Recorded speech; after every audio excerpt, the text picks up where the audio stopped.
नमस्कार, सुस्वागतम, वेलकम, अभिनंदन। मैं हूं डॉक्टर वाई राखी। कैसे हैं आप लोग? कमेंट्स में जय माता दी जरूर लिखिए।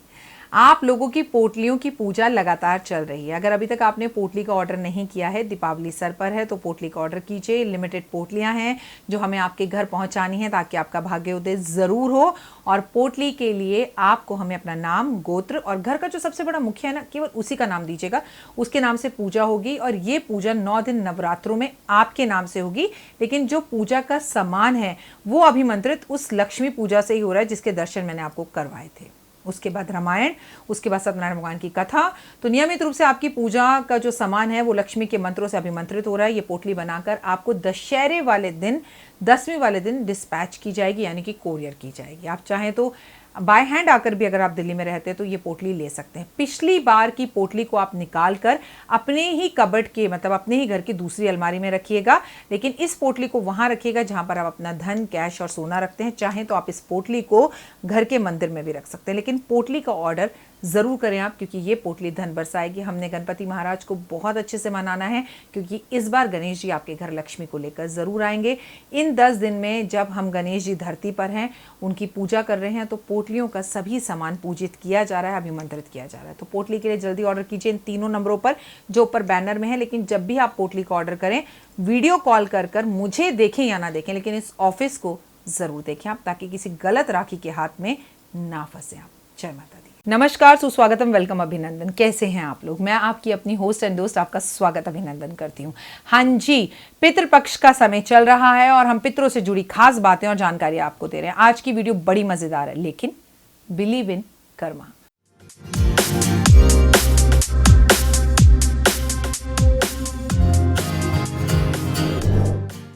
हाँ जी, पितृदोष के लक्षण मुझसे किसी ने पूछे कि कैसे पता चले कि पितृदोष है। जिस भी ज्योतिष को कुंडली दिखाओ वो कह देते पितृदोष है। हमने तो बड़ी बड़ी पूजाएं भी करा ली, लेकिन क्या पितृदोष, राखी जी, कभी खत्म नहीं होता? क्या इसके कुछ लक्षण होते हैं? क्या किसी कारण से हम पता कर सकते हैं कि हमें पितृदोष है या नहीं है? चलिए नजर डालते हैं। वैसे तो जो हरकतें हम लोग कर रहे हैं 2000 से, जब ये 2000 साल शुरू हुआ था, मतलब 1999 तक, तो फिर भी इंसानियत मुझे लगता है कहीं ना कहीं जिंदा थी। लेकिन जो 2000 से हम हरकतें कर रहे हैं ना, उससे ये बात समझ लीजिए शायद ही वरला कोई घर हो जिस घर में पितृदोष ना हो। लेकिन मैंने ऐसे भी बड़े महान लोग देखे हैं जिनके लिए उनके पितृ, उनका परिवार, उनके माता पिता आज भी पूजनीय हैं। ऐसे भी घर है इस धरती पर अभी भी जो रामायण की तरह है। किसी के मन में कपट हो तो हो, लेकिन अगर बड़ा घर का बेटा या घर के बुजुर्ग ने जिम्मेदारी ली है तो वो अपनी जिम्मेदारी को बाखूबी निभा रहा है। मैं सच कह रही हूँ आपसे। आपको यकीन नहीं है तो आज आप मेरा ये प्रोग्राम टिल एंड तक ज़रूर देखिएगा, तो आपको बहुत सारी चीज़ें पता चल जाएंगी और जानकारी मिलेगी। मैं हूँ डॉक्टर वाई राखी और आपके साथ जुड़ी हूँ। आप मेरा परिवार हैं। आपके सभी घर के पितरों को सबसे पहले शत शत नमन, कोटि कोटि प्रणाम और मेरा नमस्कार। भगवान से और आप पितरों से यही निवेदन है कि ये एक YouTube परिवार है। इस वक्त जो लोग लाइक कर रहे हैं, शेयर कर रहे हैं, जय माता दी लिख रहे हैं, ये मेरे साथ जुड़े हुए हैं। और आपके, अगर ये मेरे साथ जुड़े हैं तो मुझे पता है कि आप मुझे इस वक्त सुन सकते हैं। पितर इस वक्त धरती पर होते हैं। आपके बच्चों से कोई गलती भी हो गई है तो उन्हें माफ़ कर दीजिए। परिवार को आगे बढ़ने की समझ दीजिए। बच्चों के सपने में आइए। आप कोई भी बात कहना चाहते हैं, बच्चों के सपने में आकर अपनी आधी अधूरी बातें बता जाइए। अगर बच्चे वो कर लेंगे तो उन्हें आगे विकास करने का रास्ता ज़रूर दिखाइए। ये पितरों से मेरा निवेदन है, क्योंकि इस वक्त आपके साथ साथ आपके फ़ोन के माध्यम से, आपके टीवी के माध्यम से, आपके यूट्यूब के माध्यम से, आपके लैपटॉप के माध्यम से आपके पितर भी मुझे सुन पा रहे हैं, क्योंकि इस वक्त आपके पितर आपके घर में हैं। लंदन में अनीता जी मेरी सारी यूट्यूब वीडियोस अपने फ़ोन में नहीं देखती। उन्हें मुझे शायद बड़े टीवी में देखना पसंद है। उन्होंने अभी मुझे कुछ दिन पहले वीडियो कॉल किया और वो मुझे टीवी में देख रही थी मेरी एक वीडियो को। मुझे खुद को, अपने आप को टीवी में देखकर और लंदन में देख के बहुत अच्छा लगा कि वाह अनीता जी, मैं तो पहुंची भी नहीं वहाँ और आपने मुझे अपने घर के टीवी पर चला रखा है, यूट्यूब पर, और मैं सीधा लंदन पहुँच गई। बस लॉकडाउन खुलते ही, मतलब थोड़ा सा माहौल अच्छा होते, एक बार इसकी दवाई आते ही लंदन आने का पूरा प्रोग्राम है। अनीता जी, आपसे आकर ज़रूर मिलूंगी। चलिए प्रोग्राम शुरू करते हैं। सबसे पहली बहुत कोशिश के बाद सारी डॉक्टर इलाज करा लिए हैं और सारी रिपोर्ट्स बिल्कुल नॉर्मल है, लेकिन संतान की उत्पत्ति अगर आपके घर में नहीं हो रही है तो ये निश्चित ही पितृदोष है और महाघोर पितृदोष है, जहां आपके पितर आपसे नाराज है। बार बार गर्भपात का हो जाना, बार बार 8वें महीने, 7वें महीने, 6वें महीने, 5वें महीने में, कहने का मतलब है बच्चे का गिर जाना, ये पितृदोष का कारण है। पिता से अच्छे तालमेल ना बैठना। देखिए थोड़ी बहुत तो खटपट सब में होती है, देव की और उसके पापा की भी लड़ाई होती है, इट्स ओके, बट लेकिन जायदाद अलग हो जाए, बंटवारे की बातें आ जाएं, बेटा पिता का दुश्मन बन जाए, तो ये एक पितृदोष का कारण हो सकता है। विवाह का ना होना, रिश्ते तो बहुत आना, बात तो बहुत होना, लेकिन शादी तक बात का ना पहुंचना, ये एक पितृदोष का कारण है। विवाह का सुख ना मिलना, पत्नी घर में है, आप घर पर हैं, पर पत्नी अलग कमरे में है, आप अलग कमरे में हैं, दोनों आपस में बात नहीं करते और एक मैरिड लाइफ बड़ी डिस्टर्ब सी चल रही है। देखिए शादी के कुछ साल तक तो सही चली और फिर सडन अगर खराब हो गई तो दैट सम अदर रीजंस, लेकिन शादी की पहली रात से ही अगर शादी में कुछ गड़बड़ है तो ये पितृदोष है। अचानक व्यापार में बड़ा नुकसान हो जाना, तो ये एक पितृदोष है। घर में हर वक्त लड़ाई झगड़े टूटता रहना, यहाँ सीपेज होना, वहाँ कुछ गिर जाना, बार बार नुकसान होना, फालतू चीज़ें नुकसान होना, घर में बार बार चोरी होना, ये एक पितृदोष है।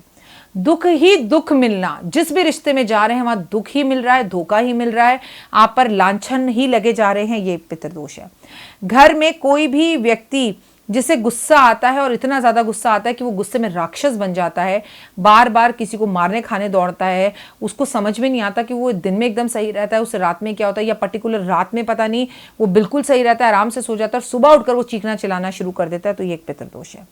घर के अंदर कोई भी अच्छा काम ना होना, हम सोचेंगे जी हम जागरण करा लें, तभी कोई मुसीबत आ जाती है। हम सोचते हैं भाई की शादी करा दें, तभी कोई मुसीबत आ जाती है। हम सोचते हैं चलो हम यात्रा पर चलते हैं, पर यात्रा नहीं होती, तो समझ लीजिए एक पितृदोष है। परिवार में का हमेशा टूटा हुआ रहना, 7 भाई हैं, कोई आपस में बात नहीं करता, बहनें घर नहीं आती, रक्षाबंधन या कोई त्योहार यहाँ नहीं मनाया जाता, तो ये एक पितृदोष है। बार बार लांछन लगना, कलंक लगना, आपकी बदनामी होना, घर के किसी न किसी मेंबर का हमेशा सुर्खियों में रहना, वो भी गलत सुर्खियों में रहना, ये एक पितृदोष है। कहीं पर भी व्यापार में बरकत नहीं, काम में बरकत नहीं, रिश्तों में बरकत नहीं, मन में सुकून नहीं, बेचैनी रहना, घबराहट रहना, रात को नींद ना आना, रिश्तों का अच्छा ना होना, ये एक पितृदोष है। अब पितृदोष तो है, इसका आधार क्या है? क्या करें कि पितृदोष सही हो? बार बार एक्सीडेंट होता है, हर बार मेरा पैर टूट जाता है, ये एक पितृदोष है। बार बार मुझे चोटें लगती रहती हैं, ये एक पितृदोष है। घर के अंदर हमारी पड़ोसियों से नहीं बनती, ये एक पितृदोष है। हमारे काम 100% होते हैं लेकिन लोन पास नहीं होते और काम 99% पर पहुंचकर एक आध बात तो देखिए हर चीज़ रुक जाती है। बार बार लगातार 10 साल से यही होता जा रहा है, तो ये एक पितृदोष है। अब इस पितृदोष को सही कैसे करें? पहले तो पितरों को मनाइए। सबसे अचूक और बिना कर्जे का, बिना खर्चे का उपाय, अपने पितरों से हाथ जोड़कर माफ़ी मांगें, उनसे के प्रति जो गलती हो गई है उसके लिए क्षमा याचना करें। फिर सबसे पहले बड़े भाव और रत्न के साथ श्राद्ध करें। वैसे तो मेरी जेठानी से मेरी बिल्कुल नहीं बनती, मैं पूरे साल जेठानी से बात नहीं करती। श्राद्धों में जेठानी जी, हाँ दीदी आप कर रहे हो श्राद्ध, बस फिर यही पूछना था, आप कर रहे हो तो फिर मैं नहीं करूँगी, ये गलत है। घर के अंदर अगर देवरानी जेठानी 10 भी हों, सबके घर अलग हों, जबकि फ्लोर अलग हो, सबकी रसोई अलग हो, तो सब घर के लोगों को अलग अलग श्राद्ध करना ही पड़ेगा। कोई एक श्राद्ध करे और बाकी सब वहाँ चले जाएं, ये गलत है। पितरों का जो इस दुनिया से जा चुके हैं, अरे तेरे दादाजी हैं, इन्होंने मेरा बड़ा ही खून पिया, भगवान ऐसे दादा किसी को ना दे, अरे मुझे मारते थे, ये आदमी ने तो दुनिया से उधार ले रखा था, अब वो इस संसार में है नहीं। अच्छा ही बोल लो भाई। और अगर अच्छा नहीं भी तो ये बच्चों को दिखाकर उनका अपमान करवाकर आप क्या करोगे? यही बच्चे कल आपके लिए भी यही बात बोलेंगे, तब आप क्या करोगे? तो पितरों का अपमान करना सबसे पहले आपको बंद करना होगा, अपने स्वभाव को बदलना होगा। धर्म के विरुद्ध कार्य मत करें आप, धार्मिक रूप से श्राद्धों को माने या चीज़ें करें तो अच्छा होगा। श्राद्धों के टाइम पर आपको ब्रह्मचर्य का पालन करना चाहिए, कुछ चीज़ों का ध्यान रखना चाहिए। पीपल के पेड़ कभी नहीं कटवाने चाहिए, पीपल का पेड़ कटवाने से पितृदोष लगता है। नाग की हत्या करवाने से पितृदोष होता है। आप किसी गाय को या जानवर को मरवाते हैं तो पितृदोष होता है। आप अगर किसी कटती हुई गाय को कसाई से बचाकर ले आते हैं तो आपका पितृदोष खत्म होता है। किसी भी पवित्र नदी या गंगा में जब आप स्नान करते हैं और वहाँ मूत्र विसर्जन कर देते हैं, मतलब आपको बाथरूम आता है और आप सोचते हो मैं गंगा जी में तो नहा रहा हूँ, ये तो बहकर बाथरूम चला जाएगा, लेकिन ये छोटी सी आपकी गलती आपको पितृदोष के पास ले आती है। ये कारण बता रही हूँ मैं आपको। तो आप पितृदोष की गलती कभी ना करें। अपने कुल देवी का या देवता का अपमान करने से भी पितृदोष लगता है। अपने कुल देवी देवता की पूजा ना करने से भी पितृदोष लगता है। पूर्णिमा, अमावस्या, एकादशी, द्वादशी पर आपके शारीरिक संबंध बनाने से आपको पितृदोष लगता है। अनजाने में कभी हो गया हो तो कोई बात नहीं, लेकिन हम जी सोचकर पर्टिकुलर माइंड लगाकर हम एकादशी पर ही प्यार करते हैं, हमें तो अमावस पर ही अक्सर ये चीज़ याद आती है, तो ये गलत है। प्लीज़ इन बातों को समझिए। किसी भी पूजनीय स्त्री का अपमान करने से, उसके बारे में गलत भावनाएं रखने से आपको पितृदोष लगता है। जब पुराने ज़माने में शादी होती थी ना, तो सास बहू का रिश्ता पता है कैसा होता था?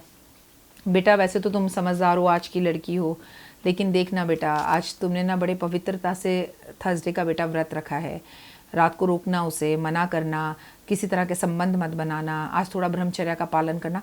बातों ही बातों में ना सास अपनी बहुओं को ये बात समझा जाती थी। बाप रे, आज समझा कर देखे, लड़की तो कच्चा ही चबा जाएगी कि अब तुम्हारी माँ मुझे बताएगी कि मुझे तुम्हारे कब पास आना है, कब कितना नहीं। भैया इतना तुम्हारे पेरेंट्स जो है ये हरकतें करते हैं ना, इतने ज़्यादा अंधविश्वासी टाइप के लोग हैं, और मुझे ना ये तुम्हारी मम्मी की बात बिल्कुल पसंद है। Come on, your mother should not tell me. भाई गलती हो गई उनसे, उन्होंने बता दिया, लेकिन मेरी माँ अगर वो तुम्हें नहीं बताएंगी तो तुम आगे अपनी आने वाली बहू को क्या संस्कार दोगे? दिन में बच्चे संभोग कर रहे हैं, रात में बच्चे संभोग कर रहे हैं, दोपहर में संभोग कर रहे हैं या सुबह संभोग कर रहे हैं। आपको पता है गलत समय पर संभोग करने से कितनी तरह की बीमारियां और शारीरिक कष्ट और व्यापार में तकलीफें आ सकती हैं। इसीलिए पुराने ज़माने में कुछ चीज़ों को नियम पालन किया जाता था, लेकिन आज के बच्चों को जब ये बात समझाते हैं तो लोग कहते हैं क्यों, हनुमान जी क्या ज़्यादा हैं? सोमवार को शिवजी जी को प्रॉब्लम नहीं होगी ये चीज़ करने से? कुछ बातों का तो सीरियसली मेरे पास भी जवाब नहीं है। शिव एक संसारिक रूप से रहते थे, उनके पति पत्नी और बच्चे सब थे। तो जब आप सोमवार की बात करते हैं तो संभोग करने से कोई प्रॉब्लम नहीं होती, क्योंकि शिव खुद एक संसार के जीवन में, मतलब आपके हमारी तरह परिवार में रहते थे। लेकिन हनुमान जी बाल ब्रह्मचारी और सेवक हैं। अगर मंगलवार वाले दिन एक दिन ये चीज़ छोड़ भी दी जाएगी तो क्या हो जाएगा? लेकिन मैं प्रैक्टिकली आपसे एक बात कहूँ, कई बार इंसान को पता ही नहीं होता मंगलवार या बुधवार, अगर ऐसे में कुछ हो भी गया तो उसके लिए अगले दिन माफ़ी मांगी जा सकती है। लेकिन पर्टिकुलर जानबूझकर की हुई गलतियां गलत होती हैं। तो पितृदोष का कारण होता है कि इन 15 दिनों में संभोग करना, अपनी पत्नी के साथ है तो फिर भी ठीक है, किसी गैर महिला के साथ या किसी गैर पुरुष के साथ संभोग और भी ज़्यादा गलत है। तो आपको जो मैं समझाना चाह रही हूँ, आई होप सो कि आपको समझ में आ गया होगा कि क्या कारण होते हैं और इसके क्या लक्षण होते हैं। मैंने आपको लक्षण भी बताए और मैंने कारण भी बताए। फिलहाल मुझे दीजिए इजाज़त, लेकिन आप पितरों को माने या ना माने, लेकिन ज़िंदगी के अंदर कुछ छोटे से रूल्स, छोटी सी बातें इन 15 दिन में मेरे कहने पर कोई त्याग, कोई चीज़ छोड़कर कर इतनी वीडियोस बना रही हूँ, कोई 2 तो कर लो भाई। इन 2 से आपकी ज़िंदगी में इतना बड़ा वाला चेंज आएगा, इतना बड़ा वाला चेंज आएगा कि आप मुझे विद इन ए 15 डेज मेरे ही चैनल पर मुझे थैंक यू ज़रूर बोलेंगे। पितरों के प्रति सम्मान रखें। फिलहाल दीजिए इजाज़त, नमस्कार। जीवन में है समस्या, नहीं मिल रहा तकलीफों से छुटकारा, नहीं मिल रही मनचाही नौकरी, टूट गया है विश्वास, सांस से आपकी बिल्कुल नहीं बनती और खत्म हो गई है आस, भगवान से आपका विश्वास उठ चुका है। टैरो के 78 कार्ड खोलेंगे भविष्य का राज। सरकारी नौकरी से हैं आप कोसों दूर, कुंडली जगाएगी कुंडली जागरण, कुंडली बताएगी आपका भविष्य। ऊपर से ये जादुई हवाएं, ऊपरी हवाएं, जादू टोना तंत्र विद्याएं, पति पत्नी और वो, करना होगा खुद पर विश्वास। दीजिए मुझे भी एक मौका, अपनी कुंडली दिखाइए, टैरो कराइए, लेकिन अपनी जिंदगी को जल्द बदलवाइए। मैं हूं डॉक्टर वाई राखी। आप मुझसे बात कीजिए, फ़ोन कीजिए, अपॉइंटमेंट लीजिए, आपकी ज़िंदगी के अंदर आएगा ज़बरदस्त बदलाव।